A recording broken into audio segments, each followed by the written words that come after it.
93 é o meu recorte, depois do plebiscito, que é o plebiscito que define o presidencialismo como sistema político. A partir de 93 até 2014, que é os 50 anos do golpe, nesse trajeto aí, nesse período, como os editoriais da Folha trataram a ditadura, o golpe, e rememoraram essa narrativa a partir dos seus próprios interesses. A minha tese é que eles construíram uma narrativa apagando o seu próprio passado, como eu já verifiquei no meu mestrado, e agora eu quero confirmar num recorte maior, porque eu tinha feito um recorte de 1 ano, agora eu vou analisar em décadas, né? Então eu saí de um recorte menor para um recorte bem maior para comprovar uma amostragem, e ao apagar essa memória, ela esquece e justifica os processos que culminaram no golpe e na ditadura, porque ela diz o seguinte, para fazer esse apagamento, né?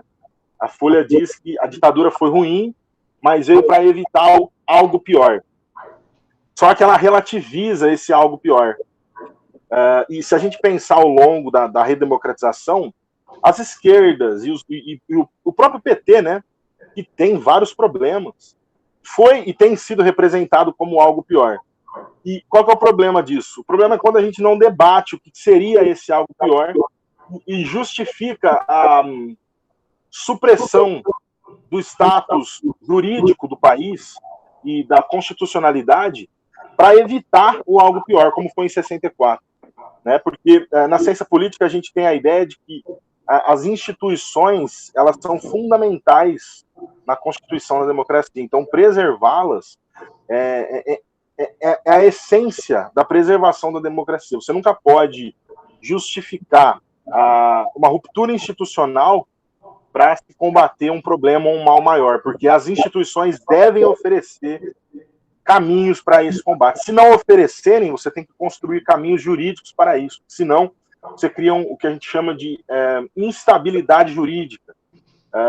E essa instabilidade jurídica faz com que tenha fuga de capitais, faz com que você desestabilize a economia de um país, como foi o que aconteceu no Brasil pós ditadura militar, né? Porque a gente fala muito do milagre econômico, mas se a gente analisar o resultado economicamente no plano macro, a gente vai analisar a ditadura com o seu impacto a partir da década de 80, que é a hiperinflação. Os professores aí que são muito mais velhos do que eu, porque eu sou novinho, viu? Eu tenho só a trintinha. O Metralha ainda tá 0, mas o Tiagão lembra muito bem da hiperinflação, né, Tiagão? Fuga de capital, aumento de preço e desemprego em alta, né, cara? E o resultado disso foi o resultado de uma falta de confiança internacional no próprio sistema político e jurídico do país, né? E isso tem tudo a ver com a democracia, com os golpes, com as instituições. Então, minha tese ela dialoga com como a imprensa constrói esse terreno fértil e perigoso, né? Para esse tipo de rupturas, como nesse caso da Folha de São Paulo em relação a esse passado. Entendeu? Não, muito legal. A explicação dele praticamente é uma tese nova aí do pós-doc. O Papa fala, vocês viram, o cara manja. Galera, Papa, boa noite. Boa noite ao Metralha que está aí. Boa noite ao professor Davi também que está aí. Boa noite a todo mundo que participa. Eu já vi aí, Papa, que a galera do Rio está aí, a Sara. Temos o pessoal... Boa noite, pessoal. Do Pará, temos o pessoal de Jabuticabal, temos muita gente de Ribeirão, de várias escolas. O pessoal vai chegando aos pouquinhos e, às vezes, Papa, não conseguem assistir o ao vivo, até alguns por causa de trabalho, fuso horário, ou cursinho que participam, mas a gente sabe que o pessoal está assistindo as gravações e está dando uma repercussão bem legal. Galera, eu queria apresentar para vocês o professor Papa, um grande amigo, eu tive um prazer, eu falo que foi um dos prazeres nessa vida de professor, em conhecer o professor Papa. É uma pessoa que eu admiro muito, tá? Eu queria trazer ele de qualquer jeito para bater um papinho com vocês, nem se for por um tempo menor, mas que ele possa falar um pouquinho das experiências dele aí, falar um pouquinho sobre o que pode aparecer nos vestibulares, assim como o professor Davi, na quinta-feira, vai fazer uma aula um pouquinho maior de filosofia e sociologia, tá? E o Papa é um ídolo meu. O que eu aprendo com esse cara é uma coisa impressionante, está mudando a minha visão de mundo. Dele e do Davi também. E o Davi, nossa, a gente bate altos papos também, mas hoje o foco é o Papa, o Davi, o foco é quinta que vem. Papa, galera, professor com a gente do Colégio Santa Úrsula, professor também de outros colégios, autor de material didático, tem algumas autorias, algumas publicações na área acadêmica, das ciências sociais também. É um cara que tem toda a minha admiração e um coração que não cabe dentro dele. Olha que ele é grande, hein? Olha que ele é grande para você ver o tamanho do coração dele. Então, eu queria apresentar a vocês, queria trazer para o Brasil um pouquinho do Papa. Se uma pessoa de cada região conseguir ver o Papa, eu tenho certeza que vai levar os ensinamentos dele para outras pessoas. Depois, Papa, passa depois aí no grupo o seu Instagram, porque eu tenho certeza que a galera vai querer te seguir, tá? E eu passo a palavra para você, esse tempo, o tempo que você puder despender para a gente é seu. Show, brilha. E, meninos, aproveitem e façam perguntas para ele no chat aí, que, pô, o cara é demais. Valeu, meu amigo, te agradeço desde já. A aula é sua. Valeu, galera. Tiagão, muito obrigado. Metralha, muito obrigado. É um prazer estar aqui. É uma honra estar ocupando esse espaço. Um espaço não físico, mas igualmente importante, né? O espaço virtual da sala de aula. Principalmente num projeto como esse, que é um projeto, do meu ponto de vista, que é mais do que solidário, né? Ele é um projeto cooperativo, porque ele não visa apenas um trabalho de ajudar, mas sim um trabalho de construir juntos, né? E isso é fundamental, porque isso é a base do que nós chamamos de sociedade em sociologia. A sociedade, ela não existe sem cooperação. E a gente vive uma era que nos faz esquecer disso em alguns momentos, né? Quando a gente passa a se preocupar muito mais ou apenas com questões privadas em relação a questões públicas, por exemplo. E isso, cara, no meu ponto de vista, é muito significativo, porque fazer parte de um projeto desse, para mim, é bem realizante, é uma realização, sabe? É uma coisa que alimenta um pouco da minha profissão e das minhas vontades de continuar fazendo isso, e pesquisando, estudando, e trabalhando, estando em sala de aula, junto com professores como esses daí, que têm iniciativa, né? A Bíblia já nos ensinava isso. O mundo é daquele que se levanta e faz. E os para-choques de caminhão ainda nos ensinam, né? Como aquela frase que diz que é melhor acender uma vela do que amaldiçoar a escuridão, né? Então, antes da gente se queixar do mundo, antes da gente apontar os problemas do mundo, a gente precisa entender que só fazer isso não adianta. A gente tem que também encontrar meios, caminhos e possibilidades para fazer acontecer, né? Para fazer a transformação. Porque saídas não existem, saídas se constroem. E eu vejo que essa é uma saída para muita gente, né? Para muitos de vocês que estão aqui conversando comigo e assistindo essa explanação que eu vou fazer para vocês hoje. O Thiago ele me convidou para fazer uma aula com vocês. Eu disse: olha, Thiago, eu estou aí no final do ano, vou preparar para eles uma revisão que pense um pouco das ciências sociais, das ciências humanas e da filosofia. Eu sou sociólogo de formação, no Enem, né? Como essa prova aborda as humanidades, qual é a característica dessa prova nesse sentido.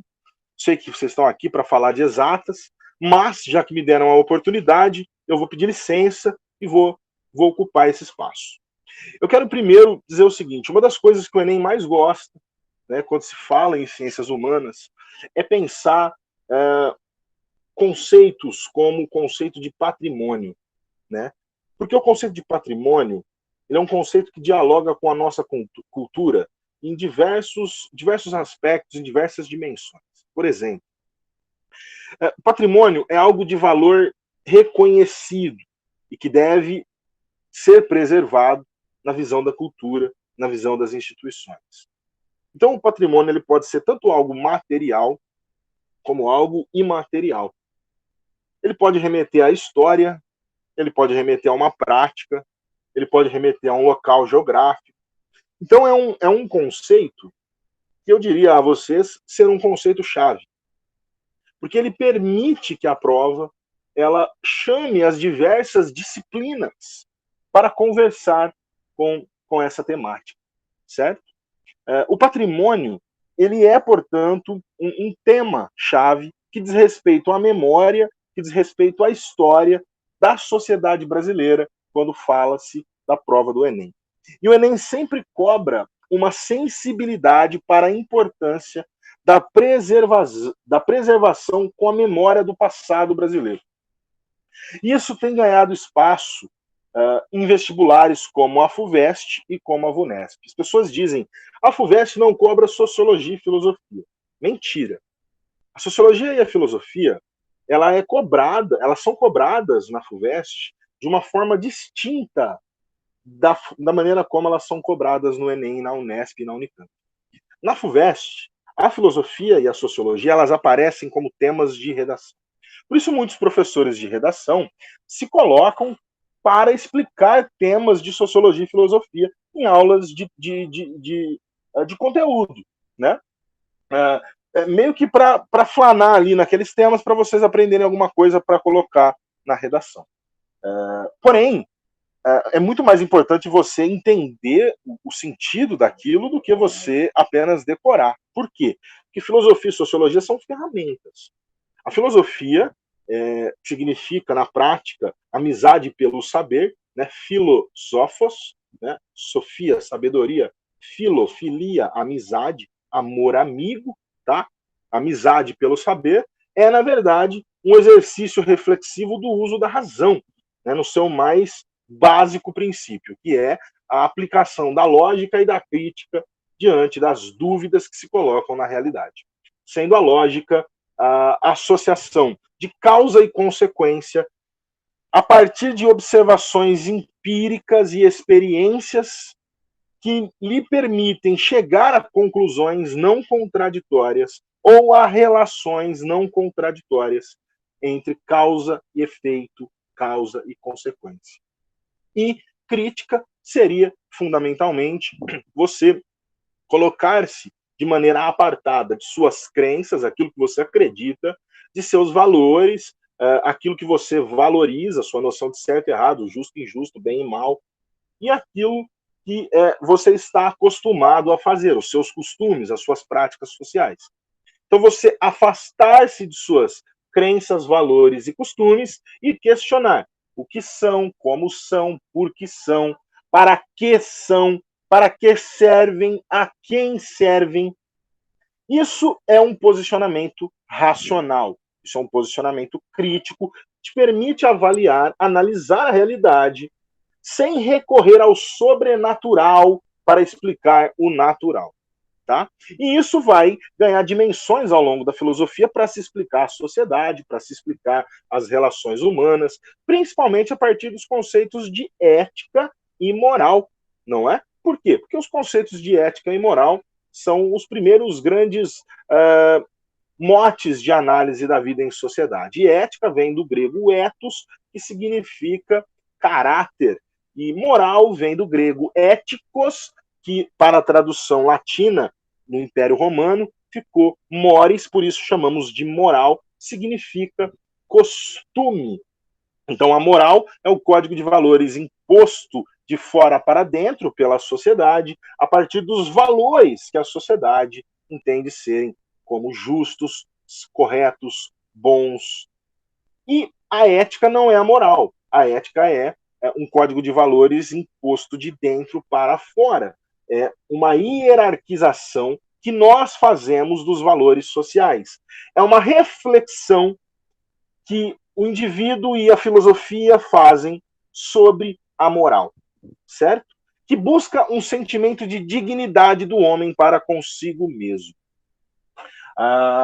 Nesse sentido, ética e moral acabam sendo temas chaves também nas ciências humanas, principalmente quando falamos de patrimônio, né, a preservação de patrimônio. Exemplo, quando a gente vai falar lá do fogo, né, que consumiu o Museu Nacional no Rio de Janeiro, nós entramos aí em um dilema ético. as pessoas que estavam à frente, as pessoas que eram responsáveis, né, por aquele museu, elas tinham uma responsabilidade ética com aquele museu. E a gente nós fizemos, nós temos feito a preservação da memória e dos patrimônios materiais e imateriais da nossa sociedade. E aí nós voltamos para um problema ético. O que você faz pela preservação desses patrimônios? Você acha isso importante? E não, se não, por que não? Né? O Enem ele gosta de te colocar diante desse tipo de dilema. Então, alguns exemplos de patrimônios materiais, tá? Cidades históricas, pontos turísticos, certo? Você pode pensar aí, diante dos desastres que nós tivemos com as barragens, né?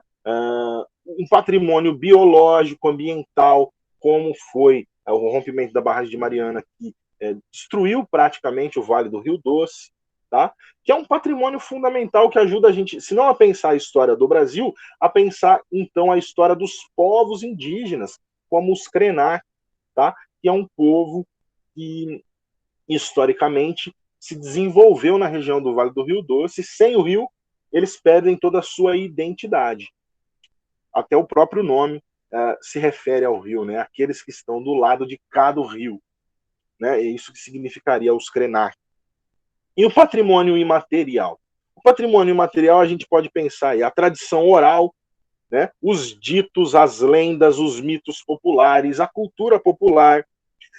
A gente pode pensar a capoeira, a gente pode pensar o samba, e a gente pode pensar também o queijo Minas, a feijoada, o pão de queijo. Você vai falar para mim, pô, professor, mas isso é material, é de comer. Não, mas a receita é imaterial.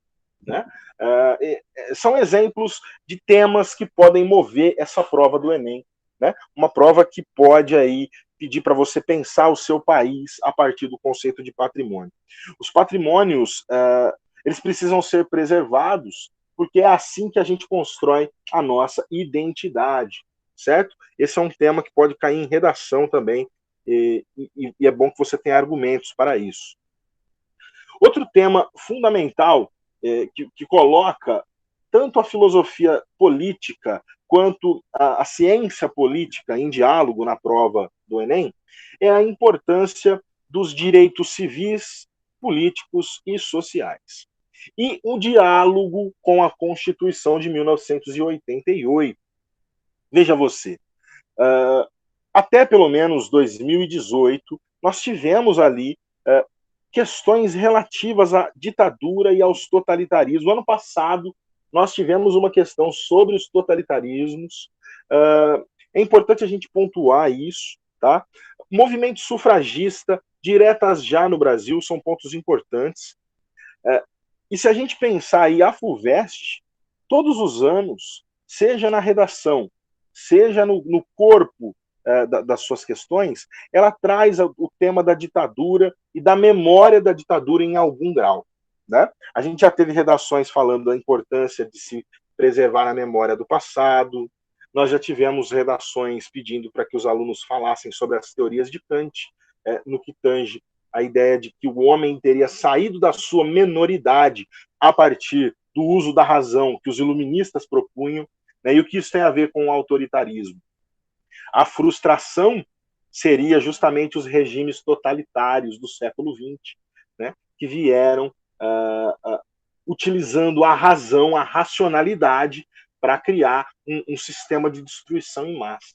Se você pegar os gulags soviéticos, se você pegar os campos de concentração nazistas, se você pegar os campos de concentração dos Estados Unidos, que eles fizeram para os japoneses lá nos Estados Unidos, todos eles são organizações arquitetônicas, racionais, que visavam a destruição de um indivíduo que cedia o restante da sua força vital para produzir em nome de uma nação que estava o destruindo como pessoa, como ser humano. E junto dele a sua identidade, a sua cultura e a sua tradição oral, o seu patrimônio imaterial, que é a sua etnia. Veja você. Tá? Então, a FUVEST gosta muito de dialogar com as questões do autoritarismo, do totalitarismo. Isso tem muito a ver com a história da USP, porque a USP ela foi muito perseguida durante a ditadura militar. Ela continua sendo, as universidades públicas, né, elas continuam sendo perseguidas nos dias atuais, quando a gente vê as pessoas, os ministros da educação dizendo que as universidades públicas são balbúrdias, que as universidades públicas são lugares em que se plantam maconha, em que as universidades públicas não têm produtividade, o que são, na verdade, mentiras. Eu estou dentro da universidade pública há 11 anos e vocês estão convidados a ir à minha universidade e a qualquer outra que estão à sua volta, porque elas são de vocês.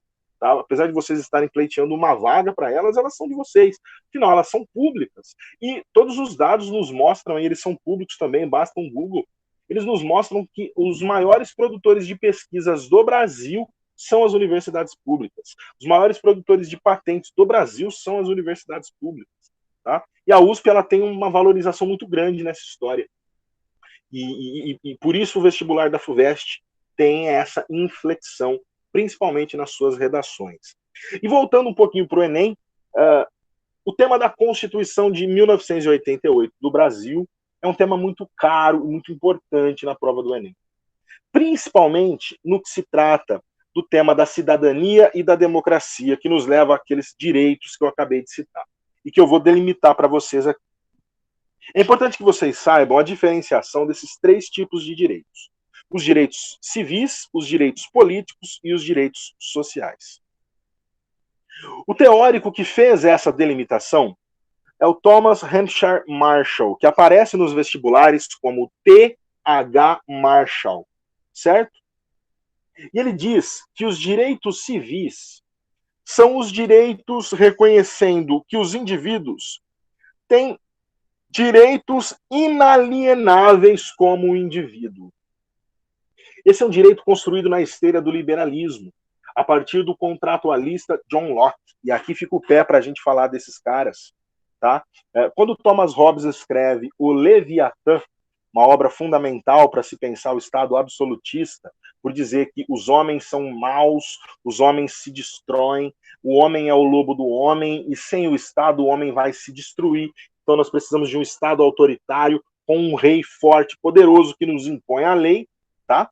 Em resposta ao Thomas Hobbes, o John Locke diz o seguinte: todos os homens, só por serem seres humanos, homens e mulheres, eles têm direitos que são seus por serem seres humanos, que são naturais. Exemplo, o direito à vida, o direito à liberdade e o direito à propriedade privada. Nesse sentido, se o Estado e se o governante vilipendiar um desses direitos, ele nos leva para um estado de guerra de todos contra todos, então é nossa obrigação atacá-lo para garantir esses direitos. E é a partir daí que surgem os direitos civis. Né? Os direitos civis é o reconhecimento que todos nós somos indivíduos e tem direitos como vida, liberdade e propriedade. E quando esses direitos eles são violáveis? Quando eles representam uma ameaça aos direitos do outro. Né? Eu posso perder a minha liberdade se ela representar uma ameaça à sua vida, se ela representar uma ameaça à sua liberdade.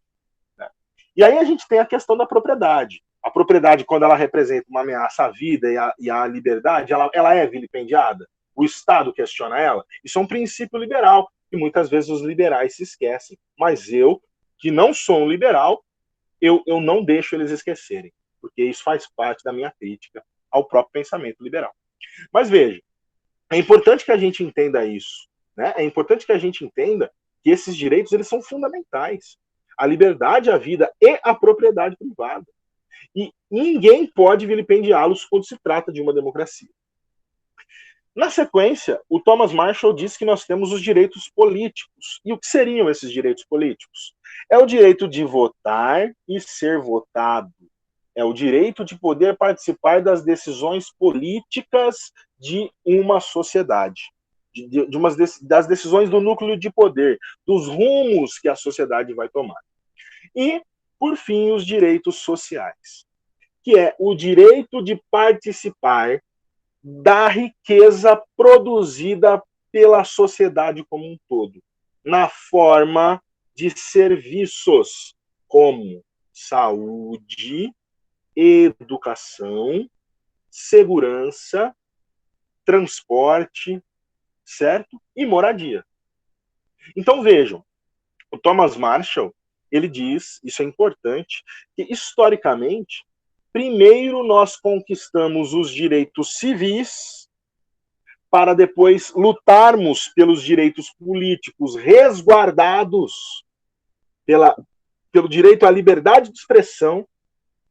E uma vez conquistando os direitos políticos, nós passamos a lutar e conquistar os direitos sociais.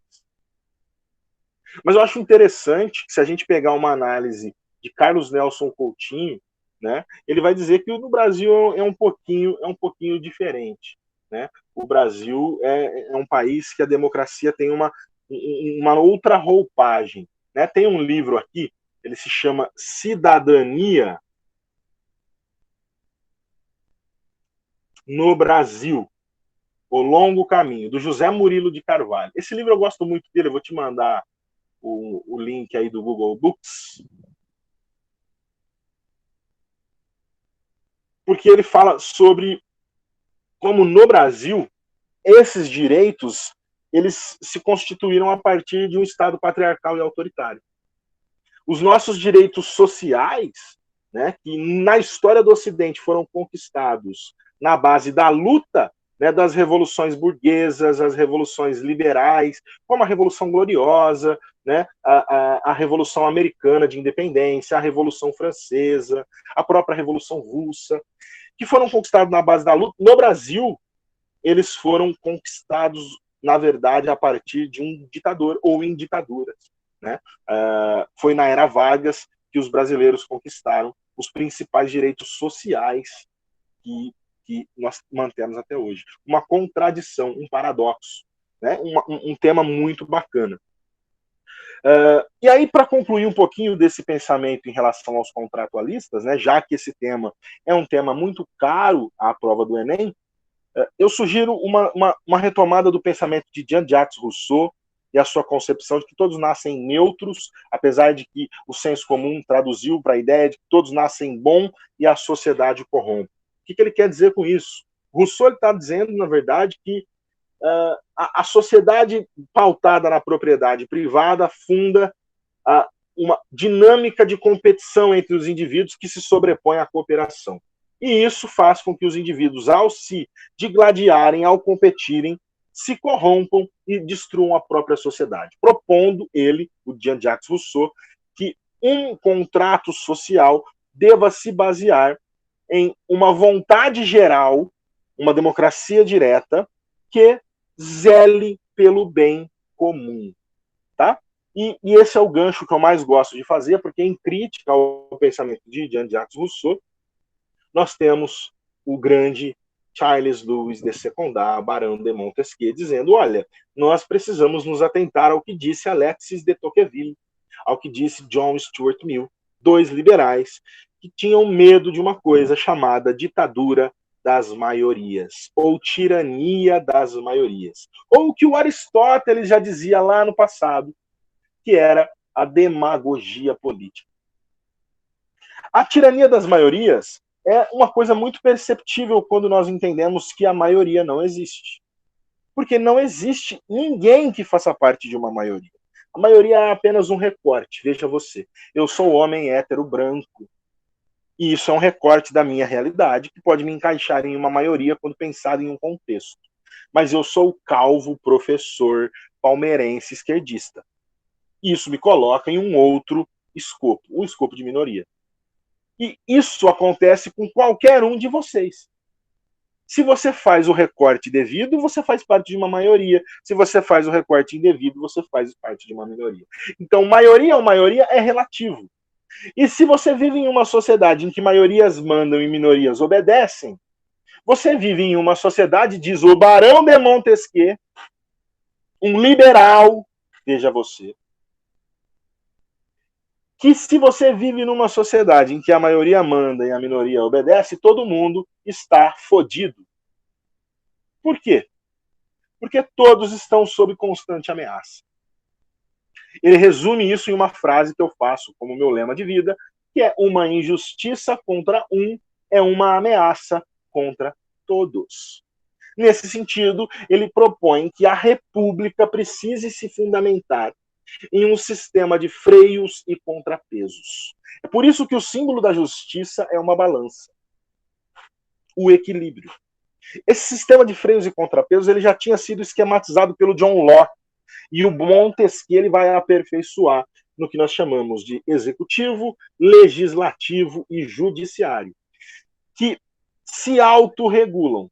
Um faz as leis, o legislativo, discute as leis e fiscaliza como o executivo que gere as finanças do Estado, faz essas leis serem aplicadas e usa os recursos financeiros, enquanto o judiciário julga este processo e aplica a lei legislada, criando um equilíbrio. Portanto, no Brasil nós temos uma deturpação cultural deste processo. Isso vem da nossa história com o poder moderador, né, que tem um poder que lá imposto pelo Dom Pedro I, né, um poder que regula esses três poderes, um parlamentarismo às avessas.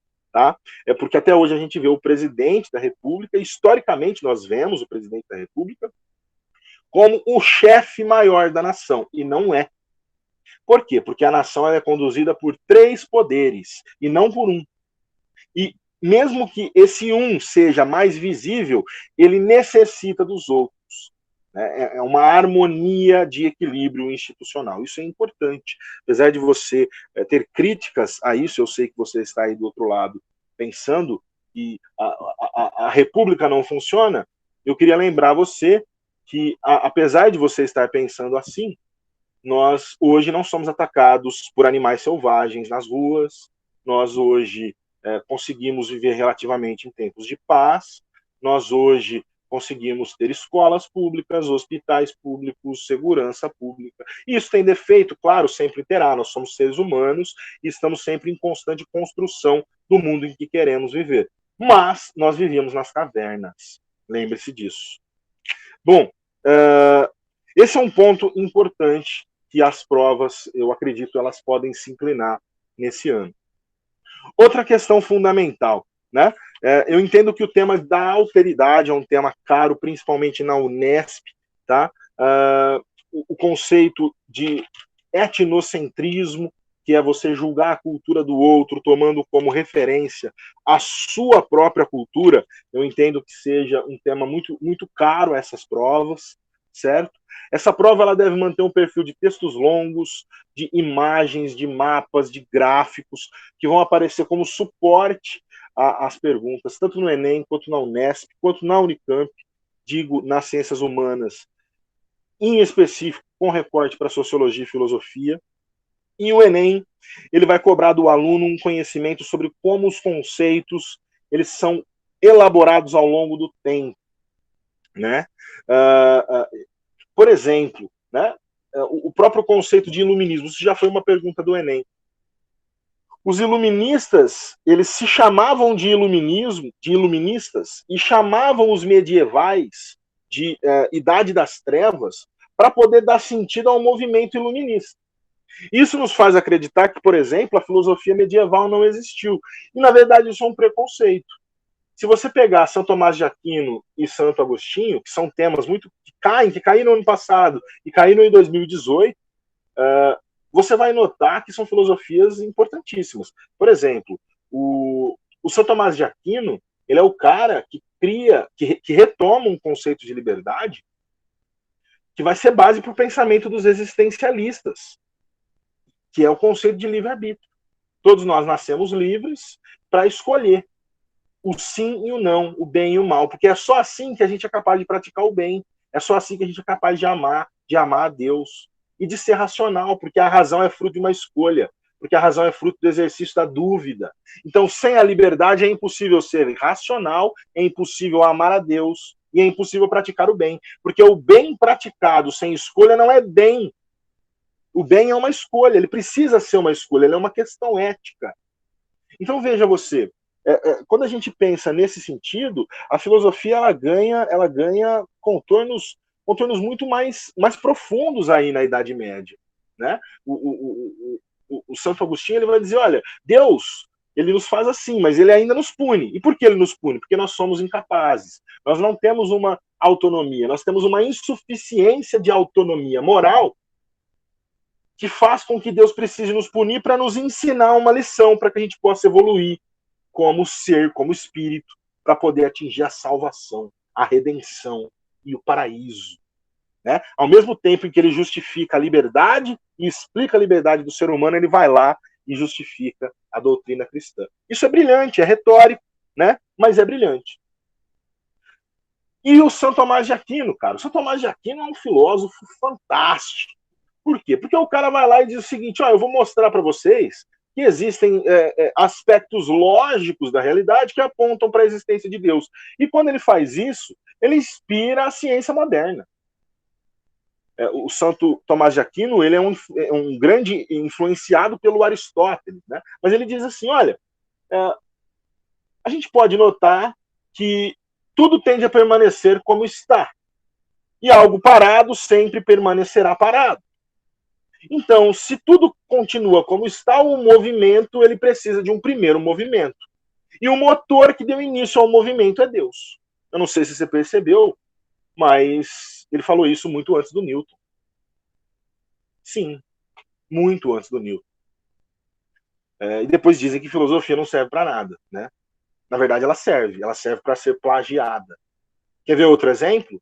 O São Tomás de Aquino foi o cara que virou e falou, tem mais um motivo para dizer que Deus existe, cara. Veja só, todos os seres que existem nasceram de outro ser, né? Então, existem seres possíveis que só existem graças a seres necessários para que eles existissem.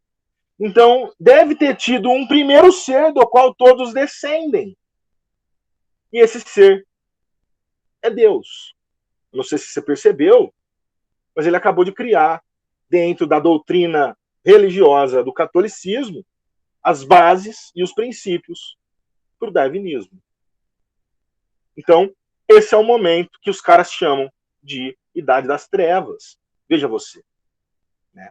Veja como a filosofia está sempre viva e cada vez que a gente volta nela, ela nos mostra coisas da realidade e nos faz pensar questões muito mais amplas do que nós estamos acostumados. A Rossetti tem uma pergunta para mim ali, que diz assim, professor, a divisão dos três poderes é algo só da República ou também presente em outros tipos de organização, como o parlamentarismo? Ótima pergunta. Veja, o parlamentarismo ele pode ser uma república também, né? Agora, quando a gente está falando de uma monarquia parlamentar, não é uma república. Agora, a divisão dos três poderes não é exclusiva da república, mas exclusiva das democracias parlamentares, certo? Que podem ser tanto o presidencialismo, quanto o parlamentarismo, quanto o semipresidencialismo, quanto as monarquias constitucionais.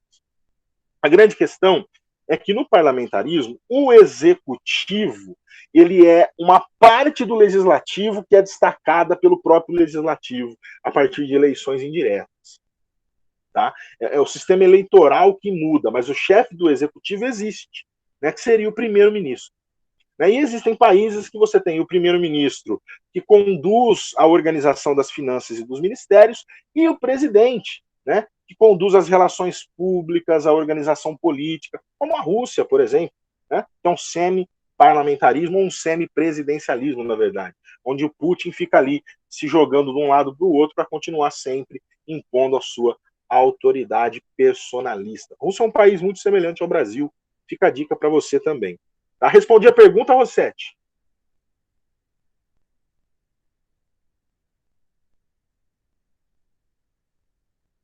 Sim? Beleza.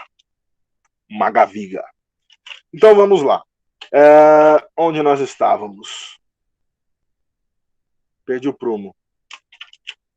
Bom, do Montesquieu, né? Outra questão importante, eu entendo que vocês nunca vão estudar demais se dedicarem a estudar os teóricos clássicos da sociologia, né, o Karl Marx, o Max Weber e o Emile Durkheim, o materialismo histórico de Marx, a ética protestante em Max Weber e a solidariedade social, os fatos sociais e o suicídio em Durkheim, tá?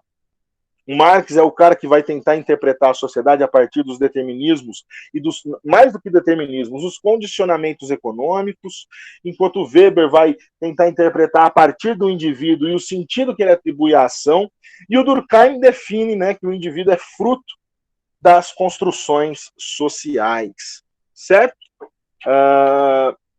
Teóricos muito importantes também que eu vejo que são fundamentais: Jürgen Habermas, tá? E a constituição da democracia a partir do diálogo, da justiça, de uma ação comunicativa que proponha uma cooperação entre os indivíduos, né? Ele vai dizer que a razão ela precisa ser usada para criar o diálogo e não a disputa.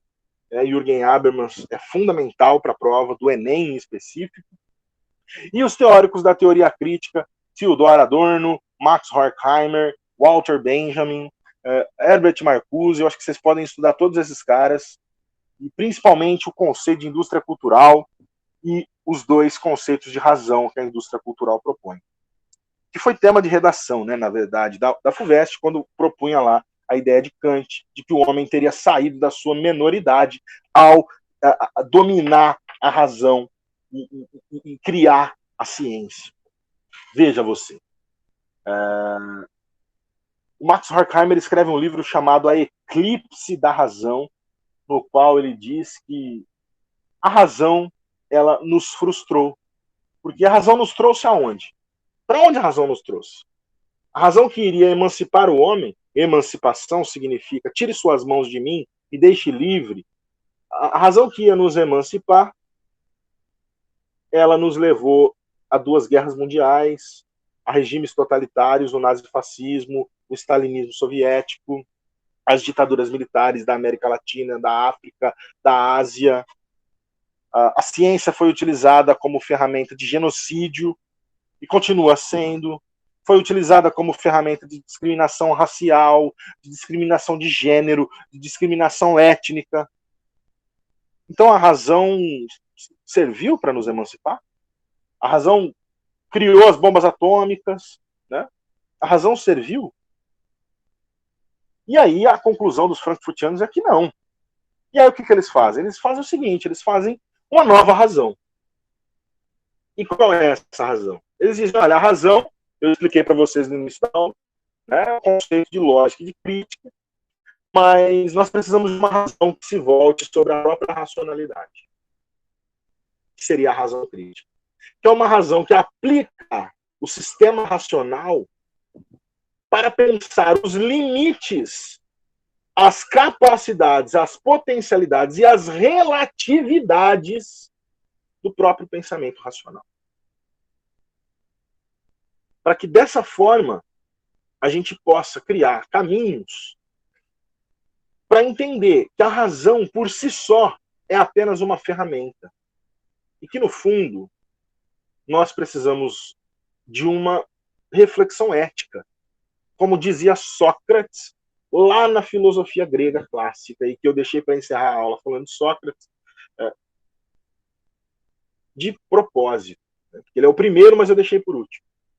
Porque o Sócrates é o cara que foi considerado o mais sábio de toda a Grécia.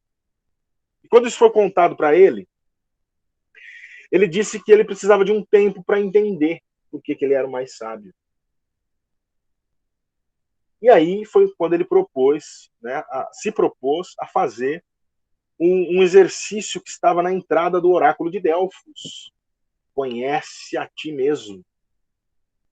E ao olhar para dentro de si e pensar: por que eu sou o homem mais sábio de todo mundo? Eu não sei o que é o bem, o que é a justiça, o que é o certo, o que é o mundo, de onde eu vim, para onde eu vou. Eu tenho reflexões lógicas, racionais sobre isso, mas eu tenho mais dúvidas do que respostas. Porque eu sou o homem mais inteligente que já existiu. Então ele entende.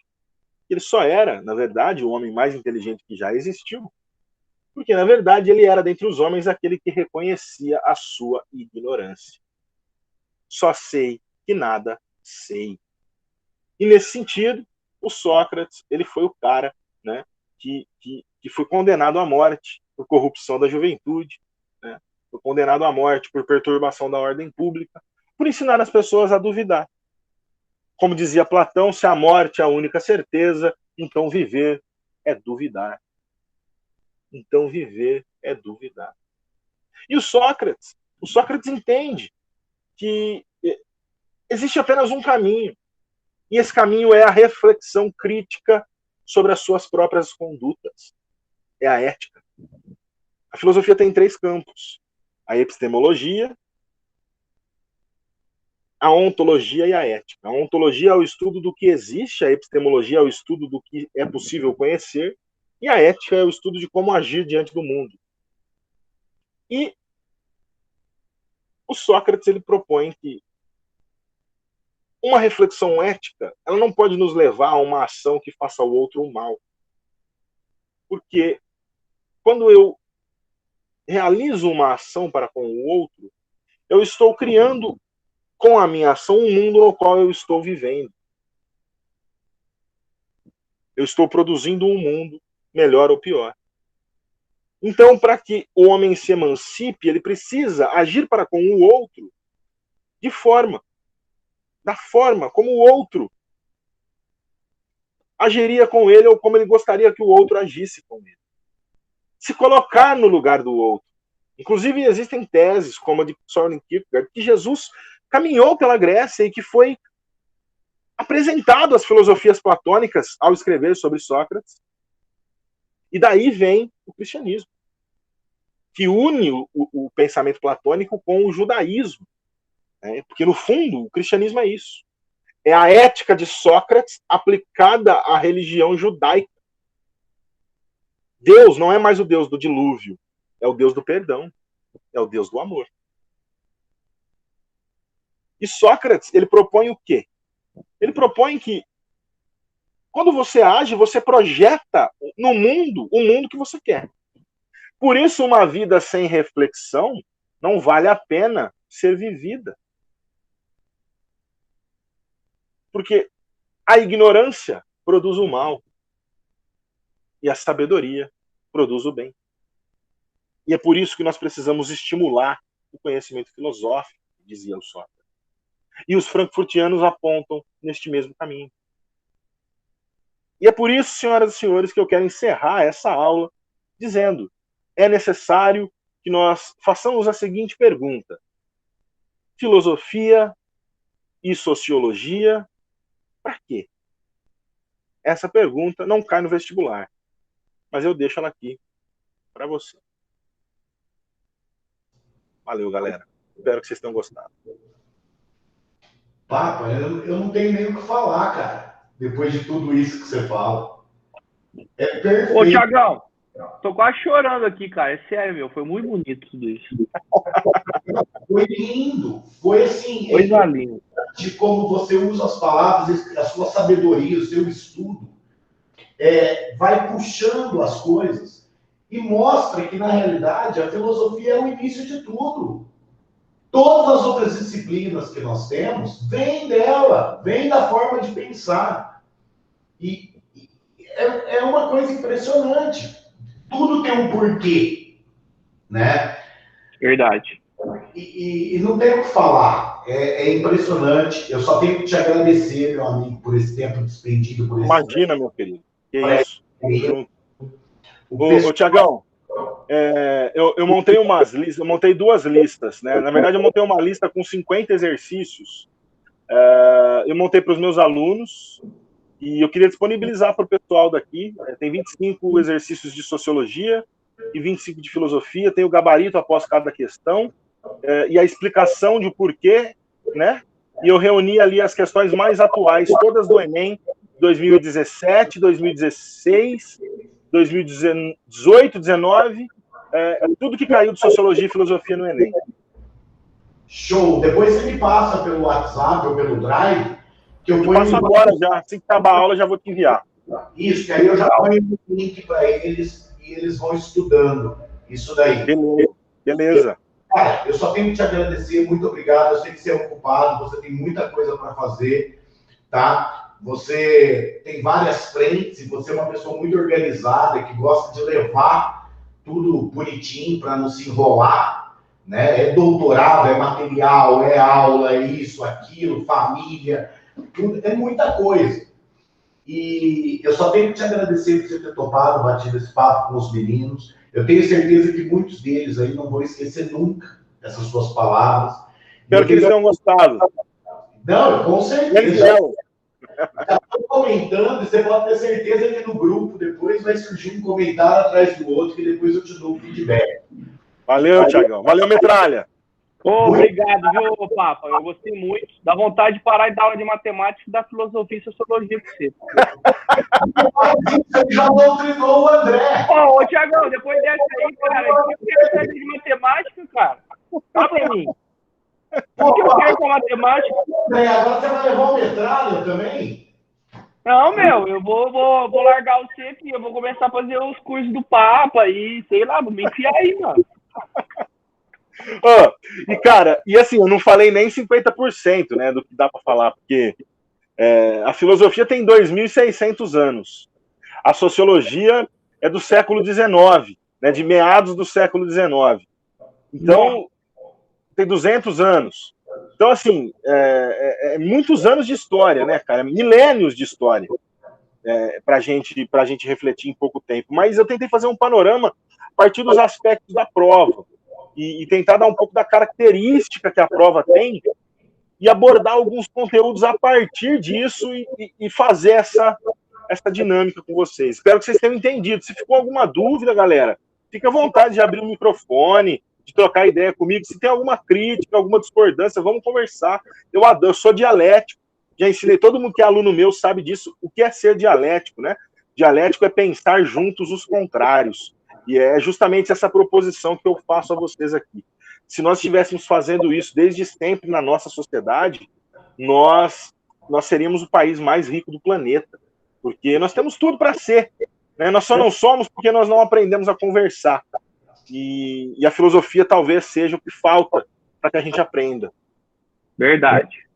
Ô, Papa, se alguém quiser te seguir, qual que é a melhor coisa para te seguir? É Insta, YouTube? O que é aí se alguém quiser te seguir? Tiagão, eu sou um cara que eu uso muito mais o Facebook. Né? Eu não sei, assim, é cômico dizer isso, mas eu não sei muito bem usar o Instagram, tá? O Rafael falou Papa, é bumbo e sinal de fumaça? É bumbo e sinal de fumaça. Mas pode me procurar pelo Facebook, cara. O Facebook é onde eu publico, torno público o que eu publico, mais do que no Instagram. Porque o Instagram eu tenho lá 6 postagens e um story ou outro. Meu Facebook é Gabriel Papa Ribeiro Esteves. Eu vou procurar aqui, já vou mandar o link para vocês aí. Porque aí o pessoal vai te seguindo, vai vendo suas publicações, vai fazendo aí, trocando uma ideia com você, que você adora trocar ideia e é assim que o mundo vai evoluindo. É assim que o mundo segue, né? Bom, é Gabriel Papa Ribeiro Esteves. Eu não consegui pegar o link do Facebook, mas você digita assim, ó. Teve aonde? Esse detalhe tá querendo apanhar, hein, Papa? Eu quase nunca ouvi essa piada, viu? Então, eu já imaginava, já. Deve ser nova. Olha lá, ó.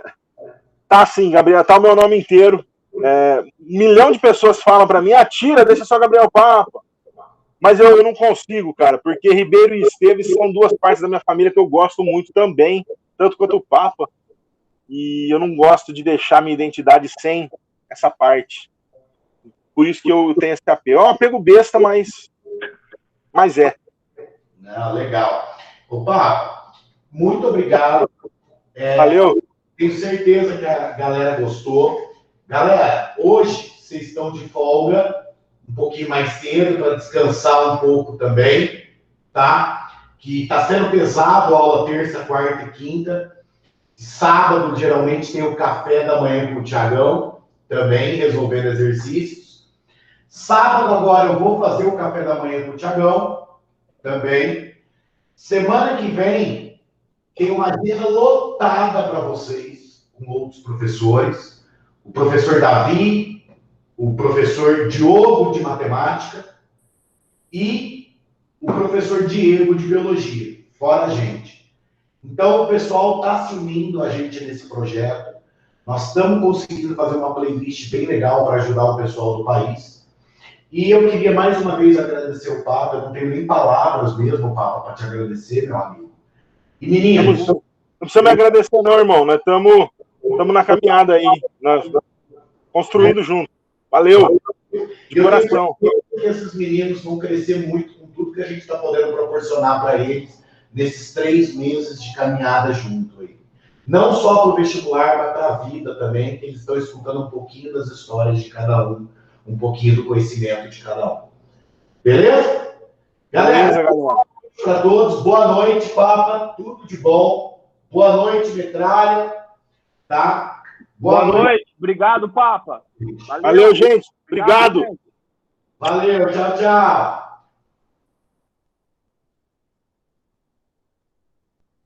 Boa noite. Valeu, Vidal. Tamo junto. É nóis. Ô, Papa. Oi, Metralha.